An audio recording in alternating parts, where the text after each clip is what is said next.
Molly has that effect on engines. So, other blokes are interested, eh? Oh, don't be discouraged, mate. She's available. Really? You think I have a chance? I do. She's always been interested in friendly chaps, so you might just be her type. Thanks, Winston. Just try not to overdo it. I concur. Make sure your work comes before all other considerations, Eric. And make sure you don't do anything stupid. Don't worry, sir. You can count on me. I hope so.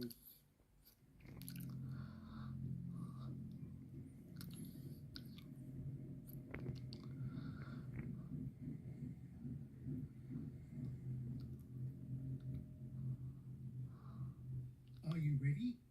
Absolutely. Let's go. Excuse me, Mr. Sodor. Oh, hello, James. How are you? Good evening, Mrs. Starr. I'm well, thank you. You look very nice. Thank you. John is taking me out to dinner to a lovely little bistro that just opened up near Carlton. Oh, well, I take it you want to talk to me, James? If I may, sir. Of course. I won't be long, my dear. I'll wait in the car.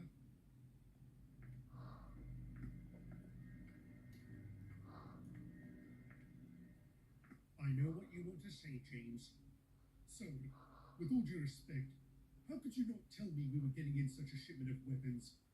You know my history with them. Of course I do. But I was ordered to stay silent by the Fact Controller himself. Does he not know? This may surprise you, James, but there are greater concerns than yourself. The safety of the nation, for one. At any rate, I did take your well-being into consideration. Why do you think I arranged it so you would be too busy to help the others position those weapons? Oh, so you see, I'm not completely heartless. I take it you still haven't told the others about your past? No, sir. I just can't bring myself to talk about it. You remember me telling you that I served in the Great War? Of course, sir.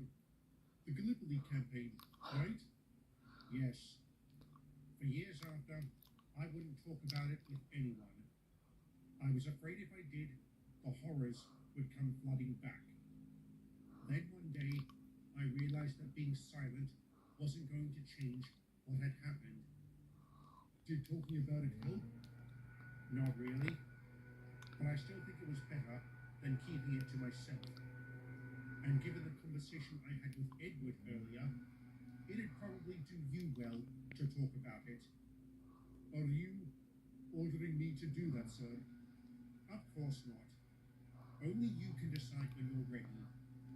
But you might want to decide soon, as we and the middies will be getting in additional shipments over the coming weeks. And I will need your help to organize them. Can you do this, James? I'll try, sir. No, I don't want you to try. I want you to do. This job is too important to not have your complete attention. Look me in the eye and answer this question definitively. Can you do this? Yes, sir. I can. Very good. I knew I could rely on you, James. Peter's return was warmly welcomed by the middies, who were also slightly intimidated by the train he had brought with him. Now that both companies had received their shipments, Sodor's militarization could begin in earnest. In addition to positioning the railguns and the ammunition they fired, trucks loaded with disassembled weapons of various types were carried about and hastily set up by skilled technicians. Naturally, the sight of so much hardware on and above Sodor gave many cause for concern. However, it also inspired intense patriotism by an equal number of people. I've always suspected that was intentional, especially given what the second phase of this undertaking was revealed to be.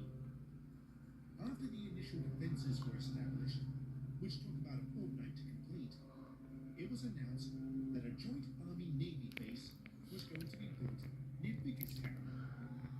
This project, we and the Minis would take part in together, doing so quite harmoniously. I'm pleased to say that throughout both phases of the effort, James had been his usual reliable self. However, he still didn't talk about why he'd had such an acute reaction to the guns. That was until one day during the construction of the base. You must feel right at home working this close to the water, eh, Frog? Can you give that a rest for 2 minutes, Diesel? I could, but I'm not going to. Fancy being silly enough to fall into a canal. Says the engine who got bumped off the rails by a breakdown train, and who attempted to shunt trucks that were meant to be scrapped. Grrr. You know what? I don't have time to waste on you two. I've got better things to do. Like what? Nothing. Ha ha ha.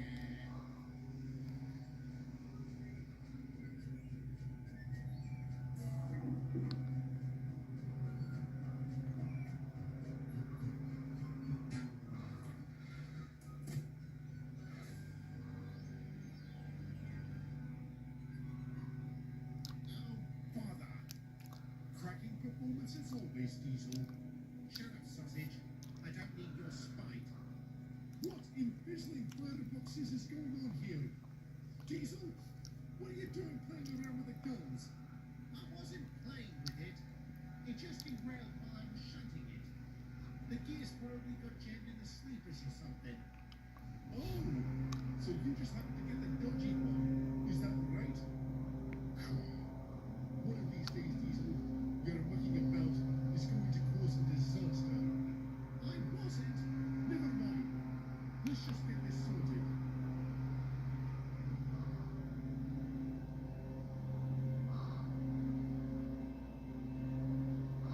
Faulty points. You see, James, it wasn't my fault. You got lucky, Diesel. If that thing had fired, would it derailed? What? It wasn't loaded, you twit. Why would it be? I don't know, but you can't be too careful. The slightest mistake with these kinds of weapons can spell disaster. Sounds like you're speaking from experience, James. I don't want to talk about it, Percy. Well, we do. Excuse me? This has gone on long enough. Clearly, you have some profound issues with regards to these armaments. And we want to know what they are. We, the rest of us, have been talking. We were going to speak to you tonight at the shed. But as the old saying goes, there's no time like the present. Look, I'm sorry I've been acting like a prat lately. It's just, these weapons remind me of a part of my life I'm not eager to revisit. James, whatever the problem, we can help you through it. Please, tell us. All right, I'll tell you. It was back when I was part of the Lancashire and